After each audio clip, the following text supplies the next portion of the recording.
Hey everyone, and welcome back to the channel. So today, let's take a look at the all-new Audi S5. This model is finished off in Daytona Gray Pearl. It also features the Premium Plus package, so its MSRP is just over $70,000. So we have a completely new model for the USA market, and we will start off underneath the hood, where this is powered by the 3-liter turbocharged V6. It is paired to the 7-speed automatic transmission, and it pumps out 362 horsepower, 406 pound-feet of torque. Sent through that Quattro all-wheel drive system, this 4,300-pound sedan can do 0 to 60 in just over 4 seconds with a top speed of 155 miles an hour. Now, as we work our way to the exterior styling, we do have a lot of changes compared to the previous model. You'll notice the new Audi badge up front, along with a forward-facing camera, still retains the hexagonal design for the grille. It's finished off in gloss black for this model with the rest of the accents there. There's also a dark housing for all of the LEDs up front. You get large inlets in the lower section of the bumper, along with sensors for distance pacing and all of that tech. And there's also some new designs running down the hood there to give it a great look. Now, this model is also equipped with a set of 20-inch wheels with that two-tone design. There's the red S-Sport brake calipers there. And then you'll notice some more gloss black accents, both in the lower side skirt there. It's on the power folding side mirrors, where there's also a camera and a turn signal, and it's also surrounding the window trim too. Now, this has a full panoramic moonroof there, which is nice to see. And there's also a new design for the door handles and some very nice lines that run down the side. Now, in back, there's the gloss black spoiler, large LED light bar that runs right through that power trunk lid. There's all of your parking sensors and the quad tip dual exhaust down below. Now, you can use the button on the key fob or the control underneath to open up this sportback design. So it doesn't have a traditional trunk opening, which gives you a lot more interior space. You'll notice there's some storage, there's also a net, and then you get a little bit under the floor. It's mainly some of the spare tire components. There's a 12-volt there, and of course you can fold down the back seats for a lot more interior space. You have two buttons up top where you can just close that or lock the vehicle. If you do lock it, you can just grab any door handle and it will unlock. This model has Alcantara along with some matte black accents. There's storage in the lower section, even some ambient lighting, and the Bang & Olufsen sound system. And then you do have a really nice design for these leather and Alcantara seats. And as you can tell, when you fold them down, you can remove this cover too, and that will give you a lot more interior space. Now, 5'10", it's pretty easy to hop into the back. You have storage pockets, auxiliaries, and vents. There's also a temperature dial down below.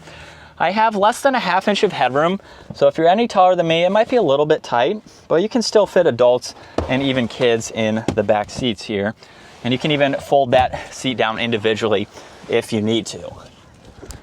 And then up front, you'll notice that there's a new design for this control panel here. You have headlights, mirror adjustments, memory seating, child lockouts, and then window controls are just behind that. And then the same materials, even some more of the carbon fiber accents, which is a nice touch. And then automatic front seats with that same design. You do have one manual control for the leg support there. But let's start this up where this has a new design for the steering wheel. It's a flat top and bottom look. There's paddle shifters on both sides, and then a large screen here, which is brand new. Now, on this left side, you have some controls where you can go through this information. So you have info on the left side. You also have info on the right side, and you can also hide that away and just view the info right in the middle. You also have a control to go through the head-up display. So you can go through some of those settings depending on what you would like to see. You get a heated steering wheel. There's also volume tuning, Bluetooth and voice commands, and you also have a favorites button as well. Now, there's also storage to the left. You have more Alcantara, one air vent there, and then with the infotainment system, everything is going to be fixed on this left side. So you can easily get through all of this information. You have various settings that you can get into. You even have some more here within the vehicle just to set everything up the way that you would like. And then you have Apple CarPlay, Android Auto, several other icons there. The lower section is going to be fixed, so you can get into your heated seats, your temperature, where you'd like the air to go. You even have a menu here, and you can activate the rear controls from up front too, which is nice. Now, you have more Alcantara and air vents. There's wireless charging with auxiliaries. You have volume and tuning, and then you have a shortcut to drive select. This is how you can change the driving modes, which will change the exhaust and your throttle input. There's engine start, stop, and traction control. You get cup holders, You do have some tech features that you can turn on and off, as well as a shortcut to the camera system, or just put it into reverse, where you can bring that up in full screen, or have that top-down view, and the same goes for your forward-facing camera. You can also pinpoint a few different angles depending on where you need to see. And then you have park, which is also the e-brake. Now you do get some storage underneath the armrest. You have the glove box. This does not have the passenger screen, so it's just piano black there. You have the rear view mirror and then dome lights, and you have this control here, which would act as a sunroof, except in this case, we don't have a sunroof. What we have is this transparent glass, where as you can tell, I'm using it to open the moonroof, and then I can use it to close it or open it there, and you can even do a few different lines and angles here. So pretty interesting to see that, just depending on if you want to block out that sun or you want to have the sun coming in. I think that's a really cool design. And then here's a look at visibility, where you can easily see over both shoulders. And we're still in dynamic mode, second gear, here we go.